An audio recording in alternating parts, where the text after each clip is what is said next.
Hello, I'm Arcega, and this is the Correspondents on Voice of America. Well, as you know, a sad day in the music world and for its fans. The world losing another giant in the music industry. Prince Rogers Nelson, also known simply as Prince, died Thursday at the age of 57. Tributes to the pop music icon have been flooding social media since the world learned of his death after a 911 call from his home in a suburb of Minneapolis in Minnesota. Words like brilliant, pioneering, and genius have been used to describe the artist who in his short 57 years sold more than 100 million records, won 7 Grammy Awards, and was inducted into the Rock and Roll Hall of Fame back in 2004. Music producer Quincy Jones called Prince a true artist. And from fellow artists like singer Katy Perry and friends Stevie Wonder, expressions of gratitude and appreciation for giving so much to the world of music. Host of VOA's premier music show, Border Crossings, Larry London, joins me now in the studio to talk about Prince's legacy as a songwriter, a performer, and producer. So I'm really glad you could join us, Larry. Thank you, Mel. Perhaps you can help us make some sense of all this grief, this outpouring of support we're seeing around the world. Why did Prince have such this outsized impact on the world? Well, you know, his music touched so many people in so many places. It was always a message of love. 39 albums in a career that began in 1977 when he was only 19 years old. He was a bit of a prodigy, wasn't he? Yes, he was. He could play 20 instruments by age 12. Wow. You know, and it's interesting because his music does make people feel good. I noticed that this morning as we were preparing for the show. You know, I'm listening on my IFB as folks in the master control room are getting ready, and we're getting piped in all this Prince music. And I saw people, our guests were just sort of like grooving to this music. He really was amazing that way. He's a genius, right? Yes, absolutely. I don't think there was a party to be had, a wedding, whatever party it was, that didn't have Prince music playing at the different parties. Right. I was looking at some of the gatherings that occurred, spontaneous gatherings that happened in Minneapolis yesterday, and there were thousands, thousands of people that came out. Even Twin Stadium, the baseball stadium, they've got it lighted purple today. Right. In memory of Prince, who was their hometown hero. But it's been quite a year for the music world, as you know. I mean, you're the host of Border Crossings. I mean, you show the world and exactly what these artists have done, the kind of music that they do. We've lost Glenn Frey from the Eagles. We've lost David Bowie, Merle Haggard, country music star. I mean, if you were to do a tribute show, you would have material for days, right? Yes, and sadly, that's the case. And you know, it's kind of serendipitous because you know Prince's health was not great for the last couple of weeks. He had the flu. He had an emergency plane landing in Illinois after performing in Atlanta because of the flu, and he was hospitalized. He was released. He told his friends and family, "Don't worry, I'm okay." And then had a party on Saturday, right? And told the audience. He was trying to assure the fans that, "Hey, I'm okay. Don't pray for me." Yeah, he said, "Don't pray for me. Save your prayers for a couple of days." And also, he was in the process of writing his memoirs. He was getting ready to publish his memoirs in 2017. He'd gotten 50 pages done for his memoirs, and it was kind of he was not prepared to say goodbye. No, not at 57. Have we learned any more about the details surrounding his death? When can we expect to find out the actual cause? Well, they're doing the autopsy today, and the results will probably be available, as they always say, in days to weeks. They don't know for sure.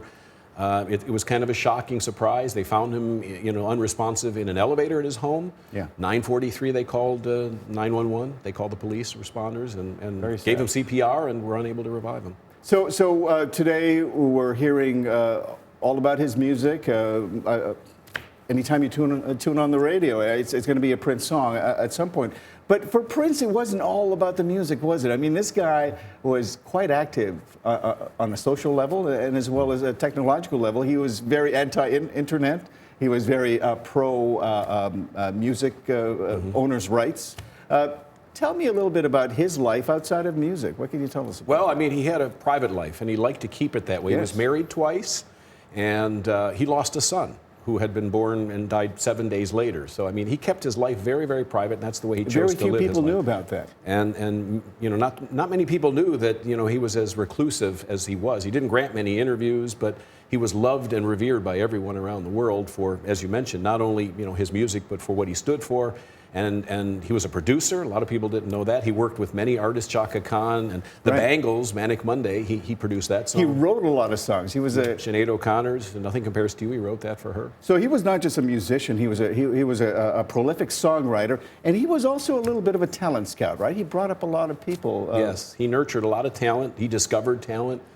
He had a keen eye and a keen ear for what was going on in the music business. He was always cutting edge and always a couple of steps ahead of the rest of the industry. And yet there was always this sense with Prince that he had to pay back or pay it forward in some ways. He was very active during the Baltimore protests when young Freddie Gray was killed in the back of a police van, right? I mean, Yes. He was here in Washington 10 months ago. He performed at the White House in a very private concert for the Obama family. And of course, there was a certain period in his life when he was called the artist who formerly known as Prince. What was that all about?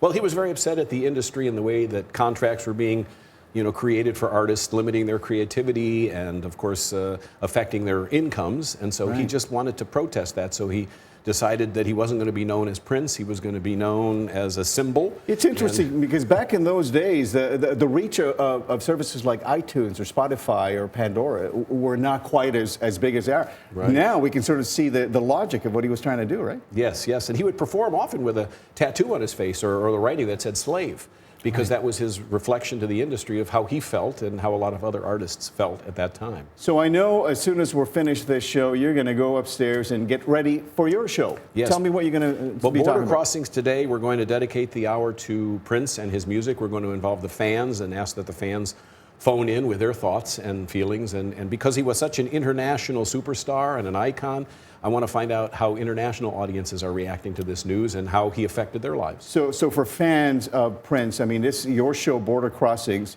it would be a good way for them to get it off their chest, right? Yes. Call in and let's reflect together. Let's listen to some of his greatest hits. You're going to be playing a lot of Prince's music. Oh, absolutely. All of the big songs, 1999 and Let's Go Crazy and Raspberry Beret and you name it. The list goes on and on. I'm curious, Larry, what was your favorite Prince song? My favorite song, much like Julia Roberts in the bathtub in Pretty Woman, Kiss. Kiss, When yes. She sang that song in the bathtub in the film Pretty Woman. No, he was amazing for these very memorable songs and songs, I suppose, that remind you of a period in your life. Yes.